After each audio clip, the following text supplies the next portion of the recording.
George Kambosos, just over 2.5 weeks out from your 140-pound debut. You'll be fighting two-time world champion Daud Yordan. Mate, how are you feeling ahead of fight night, and how do you feel at the new weight? I feel good, man. New weight. It's been a fantastic camp. It's been not in the back of my head. I've got to make the weight. I've got to get to that 135 limit. So I've had that, more enjoyment in camp. I feel like, that extra energy, that power, that snap, the speed, the explosiveness, the reaction too is fantastic, man. So I feel good.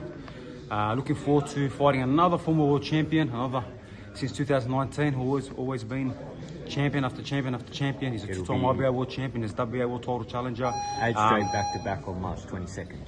Yes, that's the plan. But we're very focused on Daud Yordan, and then the rest will follow. But Yordan's the first guy in front of me. Now, Daud, he is a former world champ. He's been on some of the biggest cards all over the world. Have you had to study much for this fight?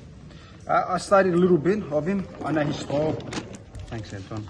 I understand his style. I don't think he can bring anything else other than the style that he possesses. But if he does try to bring something else, we are fully ready and prepared for it. We've watched his fights, of course. We were meant to fight back in 17, 18.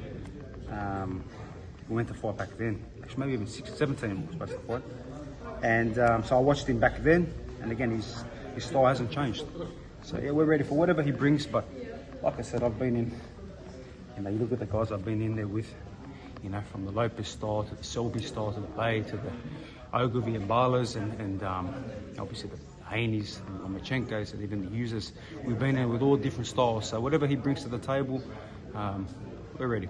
Now, Eddie says prior to the Yordan fight, you most likely fight IBF super lightweight world champion Hitchins in New York, June.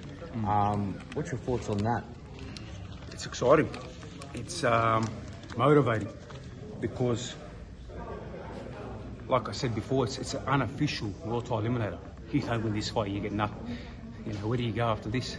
So this is a huge fight. That's why I prepared, and I'm in tremendous shape. Everything has been fantastic, and that's there, that's dangling. But Yordan is the guy in front of me. That's business first. Like I've been saying, this is a two-part mission. Part one is now. That's my focus, and once we handle our business and we look fantastic, then discussions, obviously, talks already been in place, but we can cement things in and then full focus on that. But for now, Daud Yordan's the only guy I envision. Now, like you said, it is a two-part mission. Does this remind you of going from Selby into the Lopez fight? You have this very similar campaign. Yeah, it's the same thing, because even that it's not an official eliminator, we know this is like an unofficial eliminator. And you have that carrot dangling, that motivating factor. Now, it's the same thing when I fought Selby. I knew that I was going to fight the winner of Lopez or Lomachenko. It'd be mandatory for him. So it gives you that drive. Now, this is not just, we've seen it with other fighters, especially recently, where there's all these different names, but it's all just smoke and rubbish. There's no truth to it, and they blind the fighter. We've been fully focused on this guy, and of course, yeah, that carrot is dangling.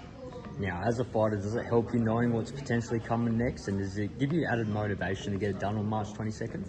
Yeah, like I said, it's just it's a motivating factor. It gives you that little bit extra, drive and not that you need much drive for when I'm fighting. I'm always motivated and hungry, but it gives you that little bit extra when you're feeling you're pushing the pace. Keep going, keep working hard, because, like I said, it's another title fight and another opportunity to become a two-division world champion. That's legacy. Now, Hitchins mentions via FightHype he wants you next. Where did this rivalry sort of kick off? I really don't know. It just somehow kicked off. Maybe on Twitter or something. I might have. Usually people attack me first. If they come to me and attack me, then I'm gonna eye for an eye and get back to them.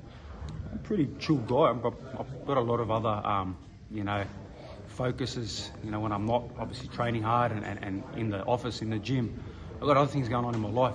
But if someone comes at me, I'm a starter. So I think probably started on socials, and then after he won the belt, he called me out straight away. So it's beautiful. I hadn't even fought at 140 yet, and I'm getting called out by, the new world champion for now. That's it. Now, he won his world title on the back end of last year against Aussie Liam Parrow. What will you have to do differently to Parrow? For me, I haven't. I'm a whole different kind of fish, a whole different kettle of fish as well. And I've been in there with the best of the best. The experience that I've got, I won't get overwhelmed by the whole occasion. But like I said, I'm focused on one guy for now. That's all things that we're going to continue working on once this fight's done. But for now, I've got Yordan in front of me. I can't make no mistakes with Yordan. Like I said, he's coming to win. He's got a whole country behind him, but I've got two whole countries behind me, and I'm coming to do damage to this guy. Now, over the weekend, we just had Gervonta Davis. He fought super featherweight Lamont Roach. I want to ask you, what do you think of that fight? It was a bit controversial. I mean, there was a lot of confusion with the knee.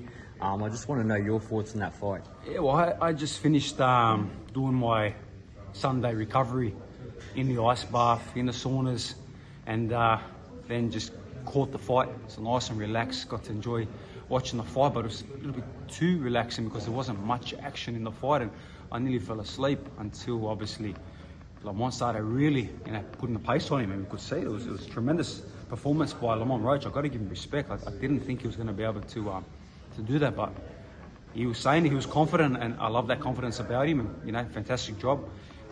We saw take a knee. That's a knockdown. You can't just in the middle of the fight decide to take a knee and go to your corner and get your face wiped up.